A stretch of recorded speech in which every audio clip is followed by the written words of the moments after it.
a lot of times on this channel, we end up calling out Fantasy Flight Games for not doing marketing well or not doing something well. And I think it's important to call out when they do something right. And they did something right. So they recently came out with a post over on X or Twitter, whatever you want to call it. And they kind of did a little bit of a hint. And I'm really proud of them. So let's go check it out. And then after that, we're going to jump into our Reddit reply and check all that stuff out as well. All right, so over on their page, they had this recent post that said, "Witness the beginning of a new age. The next wave of products for Marvel Champions, the card game, is on its way. Brace yourselves for a first look on November 2nd." So they have this post, and then it does all this. I have the sound off right now, but there's like music involved too and whatnot.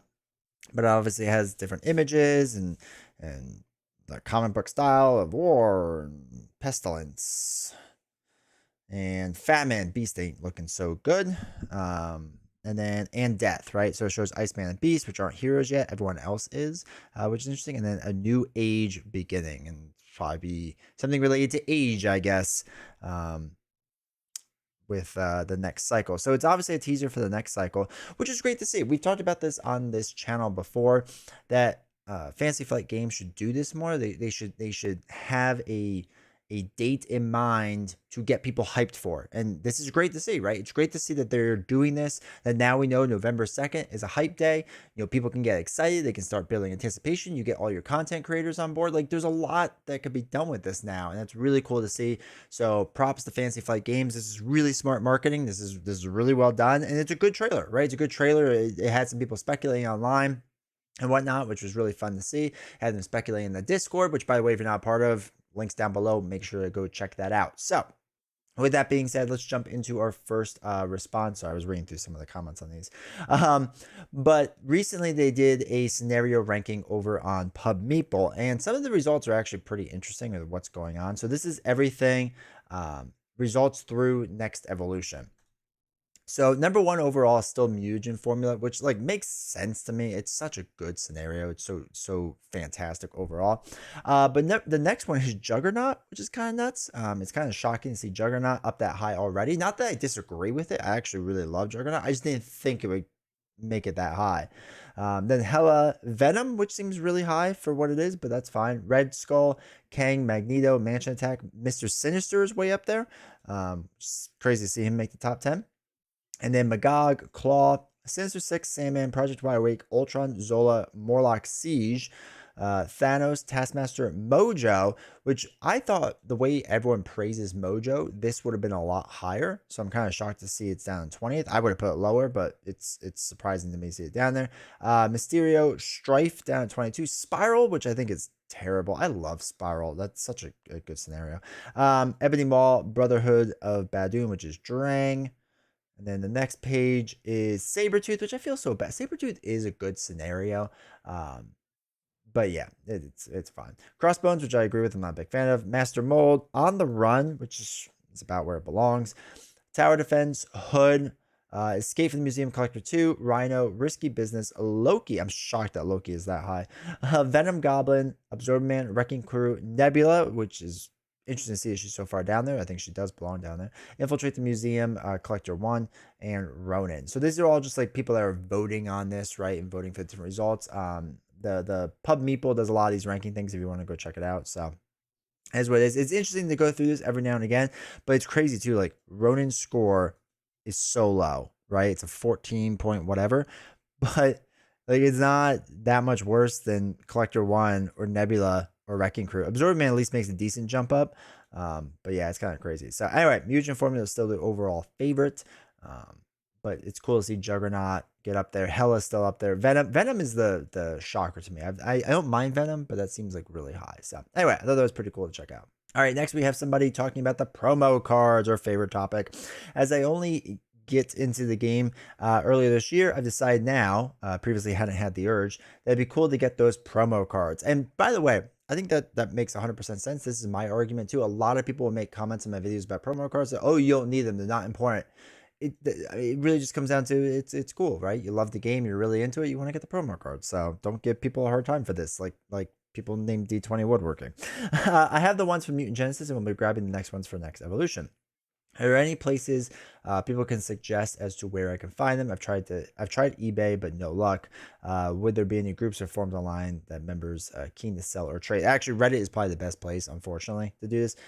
The problem is because they're not really ever printed again, right? There's like kind of a fixed number out there, as far as I know, unless they're like hiding in a warehouse somewhere, which maybe. But there's really just a fixed number, and unless they like quote unquote open the vault and do this all over again, we won't be able to access these cards. So a lot of people that collect this stuff are like they have it, right? They don't plan to do much more.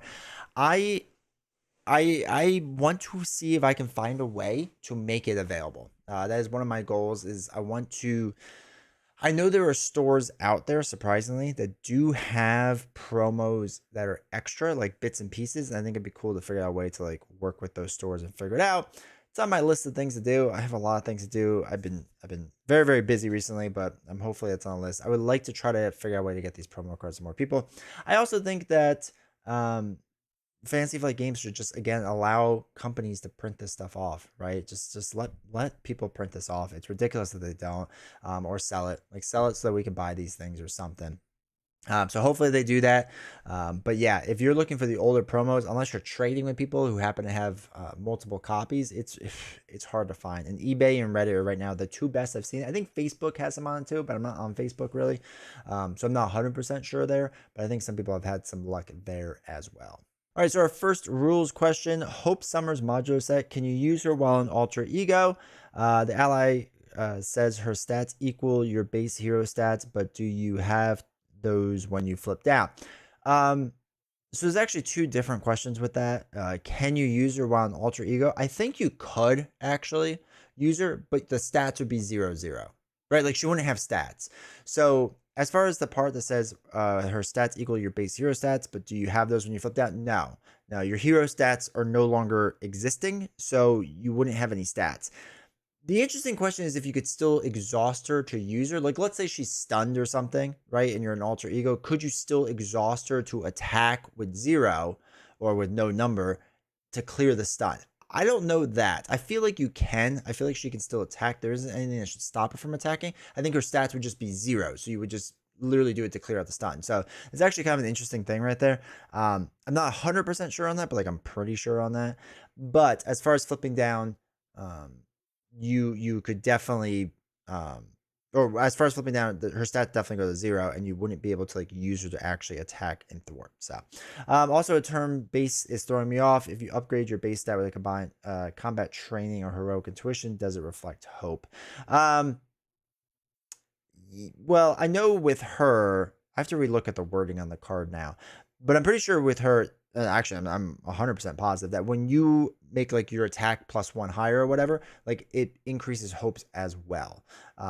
So it does affect hope when you increase your stats. So I have to double check the base thing though. I'm not 100% sure if that's actually what's on that card or not. All right, so here it is. Here we look up the stat really fast. So the wording is a bit off. It's Hope Summers base thwart and base attack are equal to the thwart and attack of your hero. The reason they word it like that is that you would be able to modify her attack and thwart as well. Like if you had like a leadership, right, and you want to add like an attachment onto her to like make her +1 stat.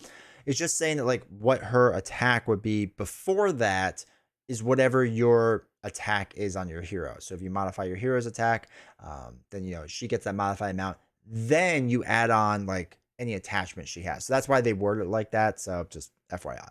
All right, weird question regarding Hulk. New to the game, new to the sub, be gentle. You're good. Random thought: how much would Hulk's tier ranking or viability change if you played with a homebrew rule that you got to keep his hands? Would he become broken good or would he still fall short? I don't even have Hulk yet, but I like him as a Marvel character. I'm still learning all the rules and yeah. He'd be a little bit better, but I don't think he'd be that much better. The problem with Hulk for me is that a lot of his cards, and we can bring up his stuff in 1 second, but a lot of his cards revolve around you have to have everything using the physical resource, right? Like almost everything. So we brought up Hulk really fast, just to kind of look through his cards. So you can see it starts with his 4 hand size and all that fun stuff. So for example, like Crushing Blow, right? You can only spend physical resource to pay for this card, and it's a 1 cost event. The problem with having like a 1 cost event and things with like a 3 cost event is that it's very hard to combo some of these. You have to hope that you get like a bunch of 1 cost events, or you get your 3 cost event and then, whatever else. If you run a double with Hulk Smash, like if you put a double in Hulk's kit, like it's hard to make it work, generally speaking, unless you're like then you're playing with a 1 cost. No, actually, it wouldn't work. The problem with that is if you run a double in it, right? That'd be 2, and then you need a third card would be to make 3 resources, right? And then this would be 3 cards, so you'd be having 1 card left over, right? Like it's the math doesn't always work out great for him, and you have to have these fist resources. So if you pay for this card using only fist resources, the attack gains overkill, which you kind of need because he doesn't have a great way to take out minions. I know he's got the one thunderclap thing or whatever. An example, like remove 3 threat from a scheme, not great for 3, right? 2 for 3 is base, 3 for 3 is rough, but 5 threat instead, if you only paid using fist resources, like it's just it's good. 3 for 5 is better, but again, you're limited to those fist resources. Thunderclap is the one that try to take out minions. It's not a terrible card, but yeah, it's one of those things that unless you have a bunch of minions, it feels like it's not as efficient, and it's better to just use your jump card to do +10 attack. Now, the problem is also with 2 cost events, because again, if you're using this card with 2 other cards, you now have 1 card left over. Like the math on his cards are just make it really rough. And if you draw up again, you have to hopefully draw into a 1 cost card. Limitless Strength tries to help out a little bit. I guess it does. This card is the killer too, because you have to have this in, and then I swear I get this mental resource every single time I don't want to. But yeah, so the 2 cost support, it's rough. You have to get it in place so you keep drawing a mental resource card. But yeah, and then again, you generate a mental resource on his alter ego side, which like can be a little helpful, but isn't like super helpful. But yeah, I feel like this is just Hulk in a nutshell. And again, you change form and then you lose his card. I mean, it's just his deck is just rough. It's just rough. It's not. Oh, that's goes to Brawl now. It's not that the throwing away the hand size is the worst part. Like it's not great that you do that, but it's not super detrimental. It's just that his kit doesn't like sync up well. It feels like really pigeonholed. It feels like you can't control the board state. You can't thwart with your hero, right? You can't do that because he has a 0 thwart stat line. So you need to get that 3 thwart card, and then you have to prioritize that. And then if not, you have to run him in Justice and Shield Justice Hulk works pretty well, and you can do that and be pretty successful, which is cool. Like it's nice that you can do that, but then again, like you're limited to like that one way of playing him, which kind of stinks. He's got all sorts of issues. He really does, and it's not that he's not fun, right? I enjoy playing Hulk a lot. Tier ranking wise, I still think he's actually not terrible. He's better than people I think give him credit for. But he wouldn't be broken good. But I don't think that stat is like the make all be all. I think if you replace discard your card with something else that was much more positive, like he just generates a strength resource or something, then it could be more interesting. But if you just took it out and left it blank, then it doesn't make a big difference really at all. All right, so I had a question about stun versus attack. A quick rules check. Hey team, I think I know the answer, but I want to check. Playing Mysterio, not relevant. Who is stunned? So Mysterio's done, but has Spike Gauntlet attached. The way I see it is like, oh wait, let's read Spike Gauntlet. Spike Gauntlet states the villain attacks you. So it's an attachment on the hero, gives him +1 attack. After that attack ends, if your identity took no damage from that attack, discard this card. The way I see it is that I can't activate the hero action as it required to happen and end, but the stun card would interrupt the attack and never start, and hence ends. Am I right? What I'm really hoping for is that I'm wrong and I can activate the hero action, discard my stun, and immediately discard Spike. No, yeah, so stunned, actually stun shows it perfectly. The next time this character would attack, discard this status card instead. So they're never doing the attack. Like, don't think the attack is taking place and then the status card like stops it or something like that.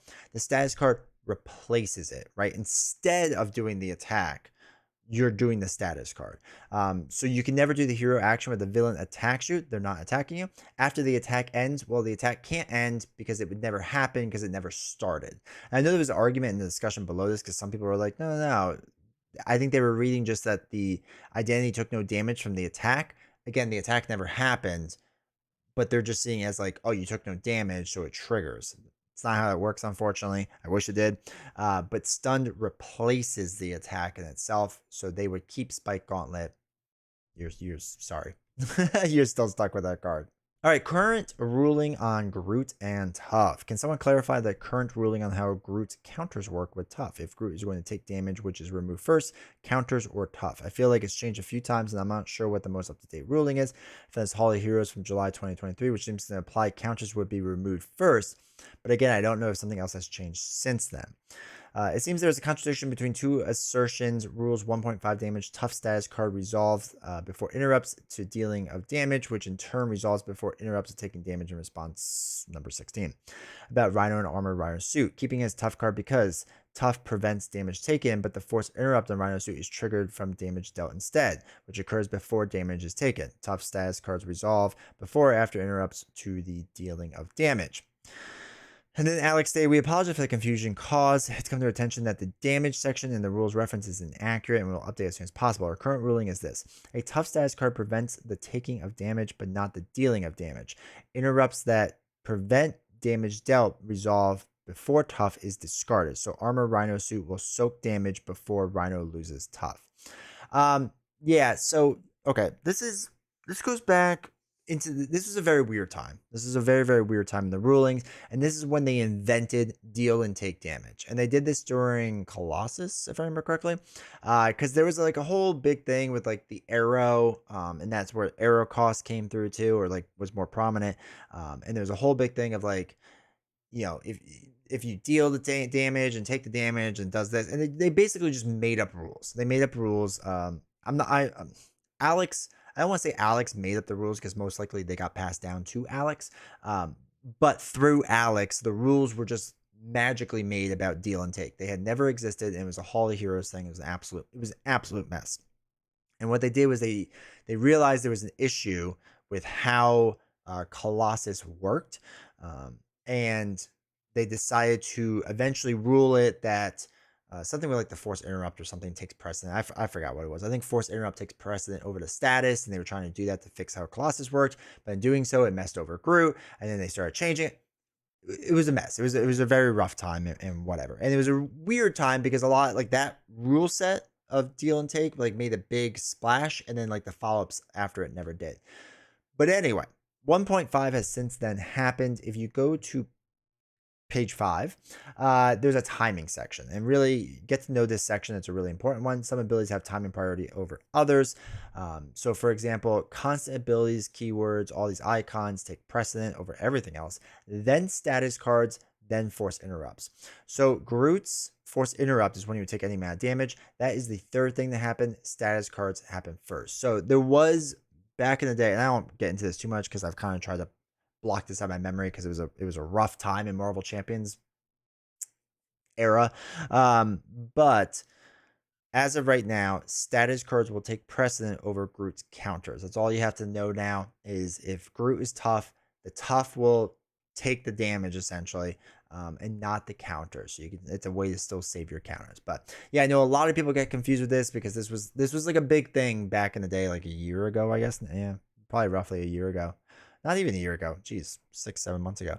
But it was a thing a little while ago. It was a very confusing time. So if you see other people bring this up and you're trying to like figure it out, that's kind of what was happening between Colossus and whatever. And you can go through Hall of Heroes and read it all. I think it's still all there. But yeah, anyway, the most important thing to note from all that is one of the big things besides deal and take, which I still can't stand as a ruling. The other big thing that came in 1.5 besides deal and take was this timing section. This is a really important section. Make sure you learn it. This will help solve like, I think a lot of issues people have with things. But yeah, just learn this. All right, someone wrote, I hate Psylocke. Let's go. She has too many moving pieces, too much text, too much if that, then this, then that.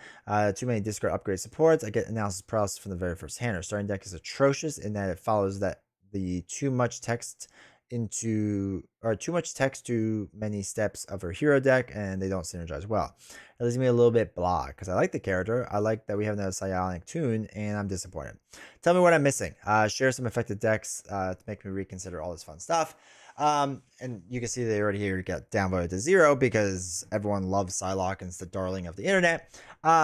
I agree with this person. I agree. Well, I don't hate Psylocke, so I wouldn't go that far. But I also do not like Psylocke. I do not think she's interesting to play. I've played her more since my review now. No, she's just not for me. And I don't, again, I don't hate her. She's okay. She's okay. I just rather play one of the other 30 some heroes. I'd rather play most of some of the other 30 some heroes, maybe not Strange. But yeah, it's a lot of reading. It's a lot of reading to do the same thing over and over, roughly. So I get this person. I get their hate for it. I really do. Especially compared to Angel, where Angel is just so straightforward and simple. Which, again, straightforward and simple doesn't always mean good, but with just how convoluted Psylocke can be, it's so fascinating to see it compared to Angel, where Angel is just like very to the point, right? And again, I'm not saying that design choice is inherently better or anything like that. It's just the stark contrast between the two is very interesting to say. But yeah, so I just wanted to make sure that this person knows that you're not the only one. I also am like you and do not like Psylocke. So, but those that do, totally cool, totally fun, totally fine. But as far as what they're missing, I don't think they're really missing anything. Like, no matter how good you make the rest of the deck, I think the inherent problem is that her text boxes are way too long. There's too many this, that, and the other things, and too much reading to basically do the same thing over and over again. So I get it for sure. But yeah, you're not the only one. T433. I'm not reading all that. Build support clarification. I think I have this right, but I just want to make sure before moving forward. My deck R&D facility has a requirement of 2 mental resources to play. Build support puts a support into play. So I assume build support gets around the requirement, just like how it gets around trait requirements, since requirements in the phase to play. Yeah, exactly. You would get around that requirement because yes, when R&D facility has the 2 mental resources, that's to play the card and you're putting it into play, right? Playing and put into play, 2 very different things. Obviously, this person knows, but just a friendly reminder, those are 2 different things. So yes, you would get around those mental resources. Build support is just such a good personal side scheme. It's really fun to I wouldn't say exploit, but to use. It's a really strong card. All right, last one. Oh, the pain. It's a picture of an advance. How many times have you lost this card? It gets me more than I like to admit. I agree, especially in True Solo. This card really messes you up in True Solo. Especially, I get it every single time after I flip down. The villain schemes, they do their thing and whatnot, and they reveal their encounter card, and it's an advance. It's like it's always an advance then. I don't know how the deck times it out, but it just seems like that's what works, or seems to work out every single time. So I feel your pain. Don't worry, you're not the only one. I lose a lot to advance. All right, this was a bit of a quicker Reddit reply, nothing too crazy. If you made it this far, do me a huge favor. Make sure to hit like, subscribe, all that fun stuff. Go over to twitch.tv/D20 Woodworking if you want to watch me play this game or other games live, because we're doing a lot of different stuff and it's a really cool community.